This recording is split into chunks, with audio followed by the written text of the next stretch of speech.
Here's a sentence I never thought I'd hear myself saying.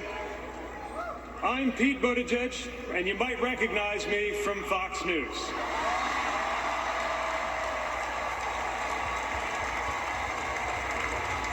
I believe in going anywhere, in service of a good cause, and friends, we gather in a very good cause, electing Kamala Harris and Tim Walz, the next president and vice president of the United States.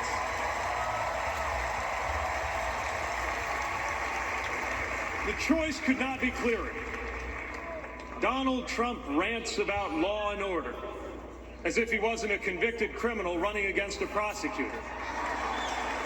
As if we were going to forget that crime was higher on his watch. Talks about the forgotten man, hoping we'll forget that the only economic promise that he actually kept was to cut taxes for the rich. And don't even get me started on his new running mate.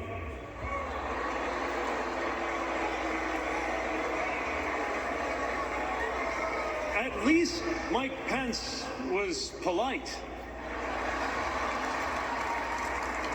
J.D. Vance is one of those guys who thinks if you don't live the life that he has in mind for you, then you don't count. Someone who said that if you don't have kids, you have, quote, no physical commitment to the future of this country.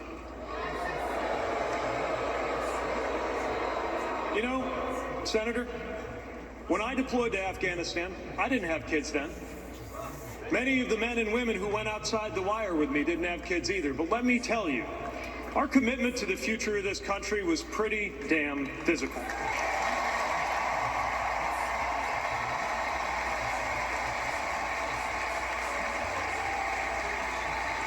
Choosing a guy like J.D. Vance to be America's next vice president sends a message. And the message is that they are doubling down on negativity and grievance. Committing to a concept of campaigning best summed up in one word: darkness. Darkness is what they are selling. The thing is, I just don't believe that America today is in the market for darkness. I believe America is ready for a better kind of politics. Yes, politics at its worst can be ugly, crushing, demeaning, but it doesn't have to be.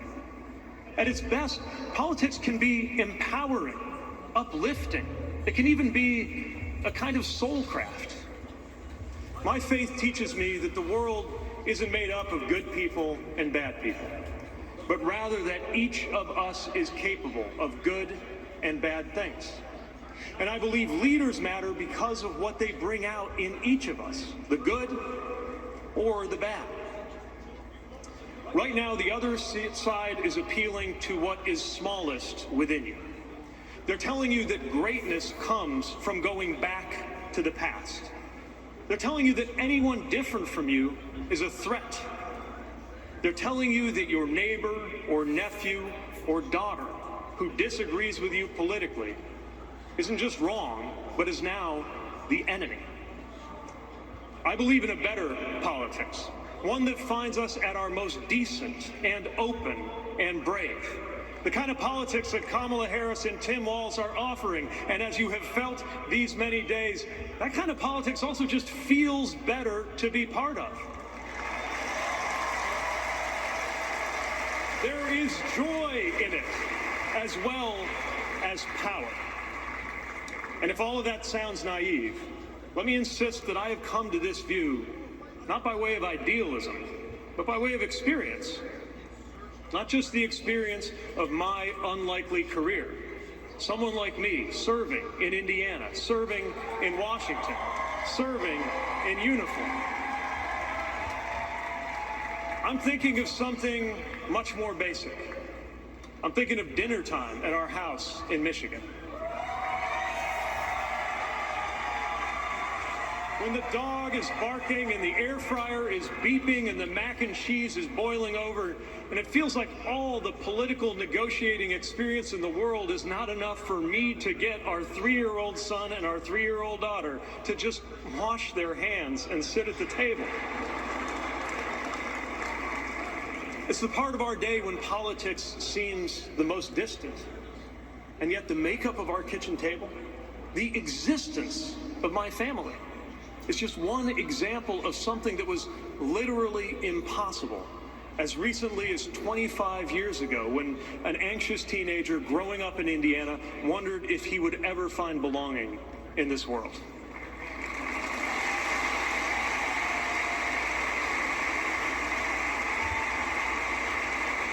This kind of life went from impossible to possible, from possible to real, from real to almost ordinary in less than half a lifetime.